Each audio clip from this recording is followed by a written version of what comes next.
Sector 6 ठारे श्री जगन्नाथ आड़प मंडप यात्रा शेष कर पारंपरिक विधि अनुसार श्री पतितपावन जीव निज रत्न सिंहासन को विजय कार्यक्रम में प्रधान सेवक खंडीय वन अधिकारी श्रीजुक्त प्रदीप कुमार धड़क तत्वावधान में नीलाद्रि विजय पर्व कोविड अधिनियम अनुसार करा जायछि। श्री प्रभु भाई बलराम भौणी सुभद्रा सांगरे नहीं माउसी श्री गुंडीचा मंदिर और जन्मवेदी को नवदिन धरी बुली जिबा और माँ लक्ष्मी को सांगरे न नेबा यह माँ लक्ष्मी को मन को बड़ कष्ट देथिबारु माँ लक्ष्मी रागरे सिंहद्वार को बंद करथिले। श्री जगन्नाथ लक्ष्मी को रसगोल्ला खुआई मानभंजन करिला परे माँ लक्ष्मी शांत होई मुख्यद्वार खोलिथिले। ए वर्ष कोरोना पई गीतनाट्य होई पारि नथिला, केवल भजन गीत आकार में पाठ करा जायतिला। नवदिन व्यापी एही गुरु दायित्व को परिचालना कमिटीर साधारण संपादक दिलीप कुमार दास का नेतृत्व में समस्त कार्य सुचारू रूपे होइतिला। पंडित श्रीजुक्त भास्कर चैनी, श्री भवानी शंकर पंडा, श्री नेपाल चंद्र शतपथी द्वारा समस्त 16 उपचार पूजाविधि करा जायतिला। सर्वश्री श्री कृष्ण तंती, अक्षय जेना, सुभाष पात्र, राममोहन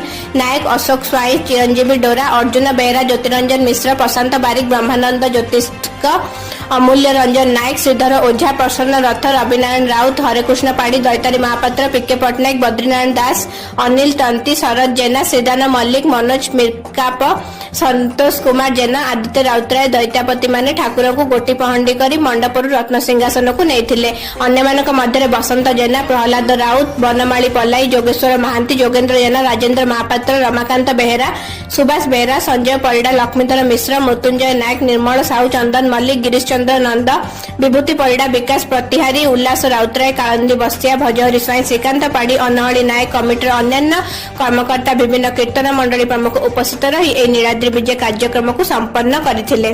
जय जगन्नाथ। मो ना कृष्ण जगन्नाथ मंदिर सभापति।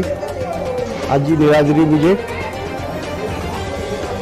माँ लक्ष्मी सांग न माँ लक्ष्मी अभिमानी करछन्ती एवं रत्न सिंहासन को छाड़ना मानभंजन द्वारा जगन्नाथ मिठा खुई रसगोल्ला खुई रत्न सिंहासन को लेकिन जीव।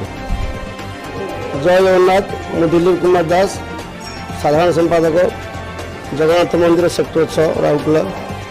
आज नीलाद्रि विजय प्रभु श्री जगन्नाथ नवदिन व्यापी श्री गुंडीचा मंदिर को विजय करथिले एवं माँ लक्ष्मी सान्ताणी को सांगे नहीं नथिले।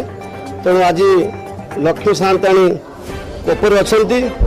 आज प्रभु जगन्नाथ जेतेबेले सिंहासन द्वारे पहुँचे लक्ष्मी सान्ताणी आज कबाट किणीदेवे एवं तांको श्री जगन्नाथ मानभंजन करी रसगोल्ला खुआई तांको शांत कला परे जगन्नाथ सिंहासन विजय करेंगे। से जगन्नाथ से पतितपावन, से आर्तत्राण, से मानव धारण, से संरक्षण महाबाहु तांकर लीला समस्त अगोचर। से तांको सृष्टि में से समस्त को शांत करती। आउ लक्ष्मी तांको पाखे छाड़ जाओ। आम प्रतिवर्ष दीर्घ 38 वर्ष धरी रथयात्रा पालन कर आसु सेक्टर 6 जगन्नाथ मंदिर। किंतु दुख परितापर विषय ए वर्ष हूँ 2020 कोरोना वर्ष। ये कोरोना कोविड-19 आम प्रशासनिक निर्देश मानि आम समस्त मास्क परिधान करी डिस्टेंस मेंटेन करी ए वर्ष यथा रीतिविधि ए वर्ष पर्व पालन कलु एवं बाजिलानी बाजा आसलानी रोषणी कि ता भितर आम आज यथा रीति पालन करूँ। जय जगन्नाथ, जय जगन्नाथ, जय जगन्नाथ।